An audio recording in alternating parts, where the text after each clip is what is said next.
నమస్తే డిఆర్బి న్యూస్కు స్వాగతం.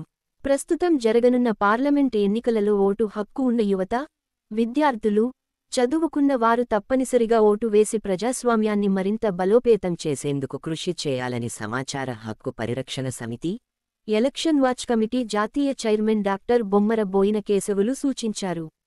సమాచార హక్కు పరిరక్షణ సమితి, election watch committee, Kamineni medical కళాశాల సంయుక్తంగా నార్కెట్పల్లిలోని కామినేన్ మెడికల్ కాలేజీ సెమినార్ హాల్లో నిర్వహించిన ఓటరు చైతన్య కార్యక్రమంలో ఆయన ముఖ్య అతిథిగా హాజరై మాట్లాడారు.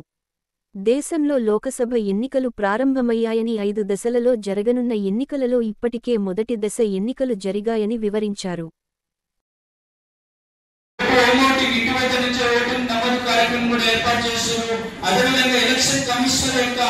నియమనిబంధనలు పాటించలేని ఎవరైతే డబ్బు మద్యం ఇతర వస్తువుల ప్రభావాలకు గురి చేసి ఓటు కడతారు వాళ్ళని మనందరం కూడా ఓటుకు నోటు కాదు, ఓటుకు అభివృద్ధి అనే దిశలో మనందరం కూడా వాళ్ళందరికీ మన యొక్క కుటుంబ సభ్యులకు కావచ్చు, స్నేహితులకు కావచ్చు, అదేవిధంగా మీ యొక్క అందరికీ తెలియపరచాల్సిన అవసరం ఎంతైనా ఉన్నది. మనం ఒక్కసారి డబ్బులకు అమ్ముడుపోయినట్టయితే మనం ఖచ్చితంగా మన జీవితాలను నమ్ముకున్నట్లే. కాబట్టి ఓటు వేసి ప్రజాస్వామ్యాన్ని కాపాడాలి. మన ఓటు డాక్టర్ రంగారావు గారు, ఇక మన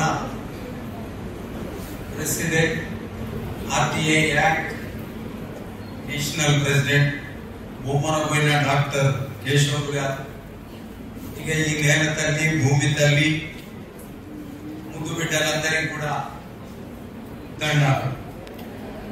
నేను వచ్చిన ఇంగ్లీష్ లో కూడా federation, confederation of servants, it can never be supreme, people supreme. Our constitution is Rajya Sabha కానీ లోక్సభ కానీ సుప్రీం కాదు. అది ఫెడరేషన్, కాన్ఫెడరేషన్ ఆఫ్ సర్వెంట్స్ మాత్రమే. It can never be supreme. Our constitution was adopted and enacted and handed over to ourselves, given to ourselves. Ourselves, we are the people of the country, people of the nation. It never imposed confidence on MPs and of both Lok Sabha and Rajya Sabha elected servants.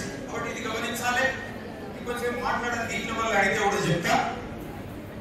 దీనికి ఇంకొకటి మనకు నీళ్ళు, we are in between Mother River Godavari toward left side and Mother River Krishna towards the right side. We are deprived of our legitimate shares in river waters for so many years and centuries. Usha, our state president,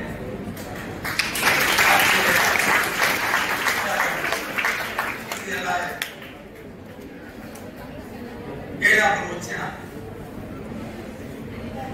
మీరు ఎన్నడూ